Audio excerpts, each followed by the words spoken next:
Hi there, everybody.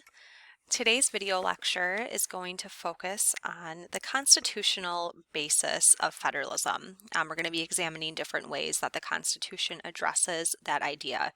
So as we go through, please make sure that you're recording notes in your packet as you watch. If you have questions, draw a question mark next to the area that you have a question about or jot it down, and we'll be sure to address those questions when we're back together tomorrow.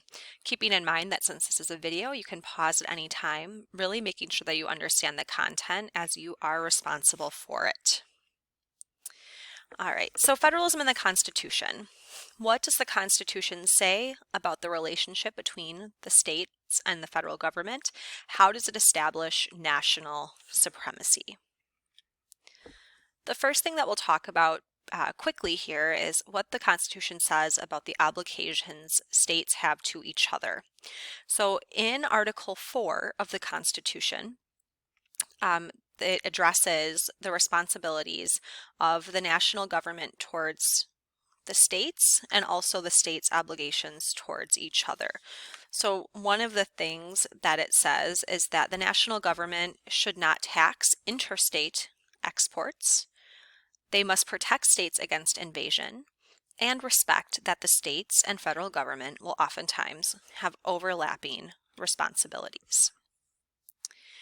Now, when we look at the division of power and this idea of overlapping responsibilities, we often have to ask ourselves, which level of government should do what? There's always a tug of war over the responsibilities between the levels of government, and the interpretation of duties and powers has changed over time. But when those responsibilities conflict and overlap, Article 6 of the Constitution gives us the Supremacy Clause, which says that the state laws, state constitutions, will always be trumped by the Constitution, national laws, and national treaties. So if there's ever a dispute between state and national governments, the federal government is always going to win. And again, it is the Supremacy Clause that said that. And this was something that anti-federalists were concerned about, this idea that states would basically then be kept out of the equation, that their role wouldn't be quite as important anymore. And so states' rights advocates, like the anti-federalists, were very concerned about what this would mean for the ability of states to create their own laws, their own constitutions, etc. Now, the Constitution does not specifically address the powers that the states have, but it is addressed in the Bill of Rights. So the 10th Amendment of the Bill of Rights says that powers not delegated to the United States by the Constitution, nor prohibited by it to the states, are reserved to the states respectively or to the people. We say that the 10th Amendment gives the states reserved powers, and states' rights advocates really emphasize that this basically states that the federal government only has the powers, only has the rights granted by it in the Constitution, and that really then the 10th Amendment gives states the supreme power. Now, the Supreme Court usually will not back that argument. Instead, they say that yes, the 10th Amendment asserts that states has powers, but they are not superior. So here we have kind of this conflict already. Supremacy Clause, national government will always be supreme, but the 10th Amendment acknowledging that states are a really important player in this federal system as well. Now, we also have the idea of implied powers, and if we recall our categories of powers, there are enumerated or expressed powers, which will be powers that are clearly defined in the Constitution. We have reserved powers that are reserved for the states, and there are also something called implied powers. And powers of the federal government that go beyond these enumerated or expressed powers are considered implied powers. And the first time these implied powers really came into question was in the Supreme Court case of McCulloch versus Maryland, which is one of our required SCOTUS cases that we'll be looking at in more detail in class tomorrow. Now, Article 1 of the Constitution says that Congress can use all means necessary to fulfill its responsibilities. So essentially, they're saying that Congress has the means necessary and proper to fulfill its enumerated powers. And there are two important constitutional principles that come out of this. One is that McCulloch versus Maryland is going to establish and assert the supremacy of the national government over the states. But it also is going to insert that, yes, Congress does have implied powers that go beyond the enumerated powers, and they reference the elastic clause. The elastic clause is a nickname given to the necessary and proper clause, which basically says Congress can do, again, here, whatever is necessary and proper. But the question here is, well, what does necessary and proper mean? What power does it actually grant Congress? And it's given the nickname the elastic clause because it's one of those mechanisms that's really allowed for Congress's powers to grow and expand, and some might argue that they've been allowed to grow and expand beyond what power Congress realistically should have.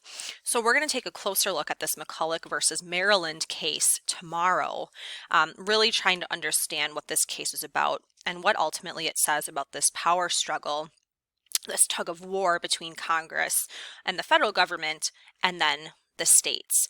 And we'll hit on this tomorrow, but when we look at these cases, there will be certain knowledge that we're going to need for the AP exam, and then also some important terms. So before we get into tomorrow, I'll just quickly highlight majority holding, or the opinion, would be what the majority of Supreme Court justices together have decided in favor of this case, one direction or another.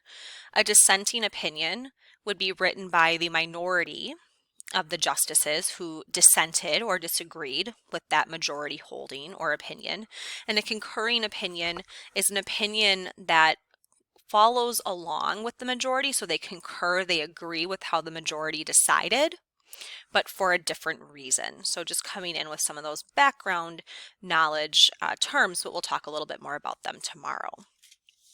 Additionally controversial are commerce powers. So commerce powers are given to Congress, but the question is, what is commerce? What exactly does it give Congress the ability to regulate? And today, commerce covers a wide variety of things, not just the movement of goods, but also things, basically anything, any commercial activity that crosses state lines. And we see that the Supreme Court has always really struggled to define what exactly commerce is. But commerce and the Commerce Clause has been another very important mechanism, along with the necessary and proper clause, that has really allowed the power of the federal government to grow and to expand over time. And there was another important Supreme Court case, Gibbons v. Ogden. We call it a landmark case because it really helped to get this interpretation of what exactly Congress's commerce powers are.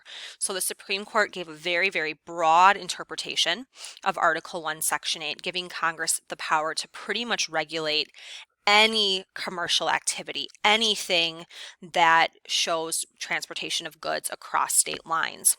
For a quick little bit of background, the state of New York wanted to grant a steamboat company exclusive rights to ferry goods and people back and forth to and from New York. And they were sued, the ferry company was, and the Supreme Court said, you can't do that, because only the federal government can regulate interstate commerce. And in this case, you have a ferry who's going back and forth between states, so that would be interstate.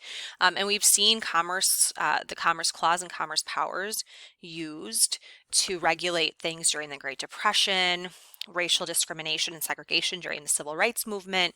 So it's definitely something that's been used in controversial ways over time. Then there's the idea of selective incorporation. This would be another example of something that has been asserting state power. So federal power. We've seen how the Supremacy Clause, the Necessary and Proper Clause, the Commerce Clause, all have been ways that federal power have been enhanced over the states, and selective incorporation is another one of those examples. It's a constitutional doctrine that basically says states cannot pass laws that would conflict with the rights that have been granted to all American citizens through the Bill of Rights. So it's essentially asserting the supremacy of federally granted rights in the Constitution over the states. And originally, the way that the Bill of Rights had been worded was that they were really rights that applied to the federal government only. They were not to be applied from the states, but there's going to be a reversal on that starting in the 1800s, late 1800s, after the 14th Amendment provides the Due Process Clause that then says basically all citizens have the right to have all of those rights be applied to them equally.